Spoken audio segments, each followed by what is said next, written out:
मैं दिव्यक रमेश। व्यंग्य का शीर्षक है उद्घाटन एक फव्वारे का। सारे मोहल्ले में चंदा इकट्ठा किया जा रहा है। आखिर पार्षद जी के उदार हृदय की जिद के सामने सरकार को एक स्कूल की इमारत और फव्वारे वाले पार्क की योजना पास करनी ही पड़ी।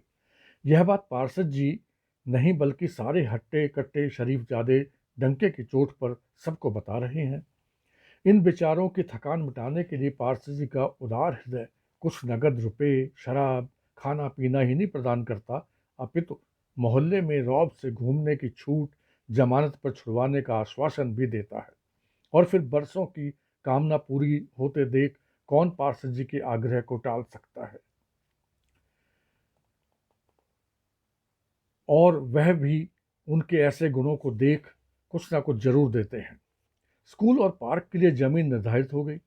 पार्षद जी ने लोगों को पहले फव्वारेदार पार्क बनाने की बात समझा दी।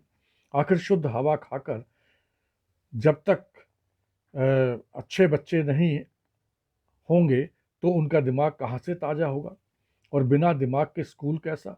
इस निर्णय से केवल पार्षद जी के साले को शिकायत थी, जिन्हें पहले ही स्कूल का हेडमास्टर नियुक्त किया जा चुका था। ईंटों के ट्रक आए, लोहा आया, सीमेंट आया, लगा पार्क नहीं कोई मुगल गार्डन बनने जा रहा है। लोगों के हृदय का हाल तो पूछिए मत। लगता था कि भविष्य के सारे आईएएस इसी मोहल्ले की पैदाइश होंगे। तार लग गए, माली घास उगाने लगे, एक और फव्वारा तैयार किया जाने लगा। किंतु पार्क के ठीक सामने दाईं ओर कहीं अधिक तेजी से एक विशाल भवन साकार होता जा रहा था। सबकी जिज्ञासा बढ़ी कि आखिर यह कौन धर्मात्मा इतनी बड़ी धर्मशाला भी पार्क के साथ बनवा रहा है। भाग्य जग गए मोहल्ले के तो। पार्क के काफ़ी सरकारी मजदूर इस पुण्य के काम में जुटे रहते। काफ़ी सारा सामान भी इसी भवन के काम आने लगा। वाह वाह, धन्य है, सभी आसमान में गहरे विश्वास के साथ देखते। धर्मात्मा स्वयं पार्षद जी थे। पार्षद जी ने लोगों को बड़े विनम्र ढंग से बताया कि पार्क की चौकीदारी के लिए पार्क के लिए इकट्ठी की हुई तुच्छ राशि से उन्होंने वह छोटा सा 500 गज में टुकड़ा तिमंजिला मकान बनवा लिया है, ताकि अशिष्ट लोग इस पार्क को खराब न कर सकें। उन्होंने कहा कि समाजवाद के ज़माने में भी वे उन लोगों के गंदे बच्चों को किसी तरह पार्क में आने से रुकवाने की कोशिश करेंगे, ताकि बड़े बड़े आदमियों के बच्चे यहाँ आने को लालयित रहें। और एक खुशखबरी यह भी कि पार्क और उसके फव्वारे का उद्घाटन करने मंत्री महोदय आ रहे हैं। उन्हें आशा है कि अगले ही माह मकान बन जाने के 15 दिन के भीतर ही पार्क का सारा काम संपन्न हो जाएगा। लोग प्रसन्न हो गए और तालियों की गड़गड़ाहट से आकाश गूंज उठा। पार्षद जी ने अनुरोध किया कि वे उनसे हाथ जोड़कर निवेदन करते हैं कि वे मंत्री महोदय का स्वागत पूरे तन मन धन से करें, क्योंकि उन्हीं की सलाह से टिकट मिलने वाले हैं। और यदि उन्हें टिकट नहीं मिला तो सबकी सेवा करने वाला ऐसा सर्वहितैषी कितना दुखी हो जाएगा। उनके दिन दुगनी रात चौगनी, अमीर होने के सारे ख्वाब मिट्टी में मिल जाएंगे।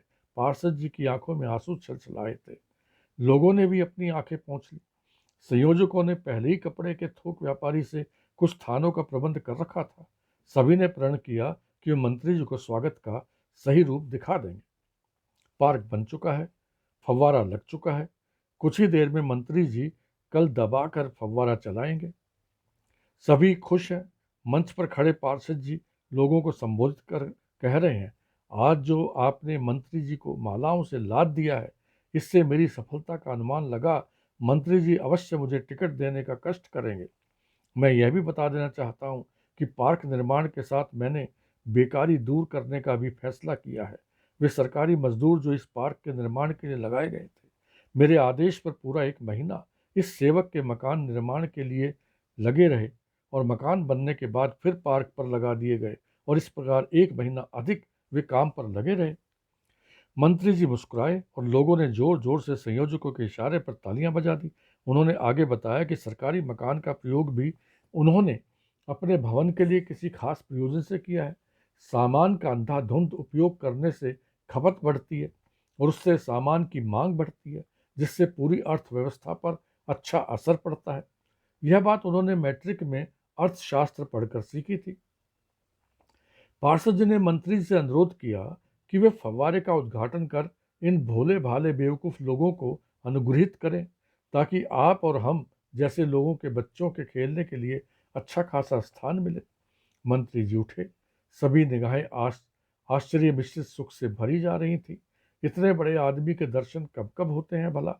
यह सब पार्षद जी की ही कृपा है। बस। मंत्री जी ने कल दबाई, पर फव्वारा चला ही नहीं। लोगों के हाथ जुड़े के जुड़े रह गए। पार्षद जी कुछ देर को अवाक रह गए, लेकिन संभल कर इशारा किया तो लोगों ने तालियां बजाई। मंत्री का धैर्य गजब का था।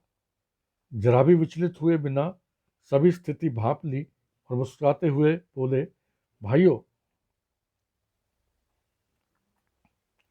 और बहनों, आज यदि यह देशी फव्वारा चल पड़ता तो मैं इतना खुश न हुआ होता जितना इसके न चलने पर हुआ हूँ। आपके पार्षद जी बड़े ही दूरदर्शी हैं। इन्होंने हमारी घोषणा बेकारी दूर करो को व्यावहारिक रूप दिया है। हमारे देश में बेकारी किस कदर बढ़ती जा रही है, यह आप सब जानते ही हैं। इसका कोई आसान हल तो है नहीं, क्योंकि जितनी नौकरियां निकलती हैं उन पर तो हमारे ही सगे संबंधी मुश्किल से खप पाते हैं, बल्कि कभी कभी तो उनके लिए ज़बरदस्ती नौकरियां निकलवानी पड़ती हैं। वे नालायक पढ़ते लिखते तो है नहीं, और फिर हम ठहरे राजनीतिज्ञ, क्या भरोसा कब पलड़ा ढीला पड़ जाए। सो सबसे पहले उन मासूमों की ओर ही ध्यान जा पाता है। लेकिन हम स्वार्थी नहीं हैं।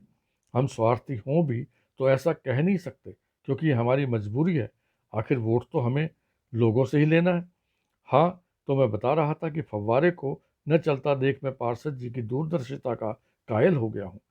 इसी से समझ में आ जाता है कि ये किस कदर बेकारी को दूर करने में जुटे हैं। आप सब अखबारों में पढ़ते होंगे कि हमारे कितने ही इंजीनियर्स बेकार घूम रहे हैं। हम उनकी पंक्ति में लगे लगाए इंजीनियर्स को नहीं खड़ा करना चाहते, और यदि वे सारे काम पहली बार में ही सही करते चले जाएं तो काम का अभाव हो जाएगा, और इसी हालत में क्या वे बेकार नहीं हो जाएंगे? अतः निरंतर काम पर जुटे रहने और गरीबी को दूर करने के लिए ऐसे होनहार इंजीनियर्स और ठेकेदारों की इस संकटकालीन स्थिति में हमें बेहद ज़रूरत है। मंत्री जी की जय जयकार सब ओर फैल जाती है। पार्षद जी की ओर देख भीड़ को संबोधित करते हुए बोले, सज्जनों, इस बार आपके इलाके में एक राक्षस पैदा हो गया है, जो आपके देवता स्वरूप पार्षद जी को इलेक्शन में हड़पने के लिए आप लोगों को ईमानदार और समझदार बनने का सबक सिखा रहा है। आप ही सोचिए कि भला ईमानदारी से भी कोई फला फूला है? हम आपके सामने उदाहरण हैं। हमारी पार्टी चाहती है कि आप लोगों के सामने बेईमानी का बड़े से बड़ा आदर्श रख उसका महत्व सिखाया जाए। अतः आगामी चुनाव में इन्हीं पार्षद जी को वोट दें। पार्षद जी मुस्कुराकर सिर हिलाते हैं और तालियों की आवाज़ में सभा विसर्जित होती है। धन्यवाद।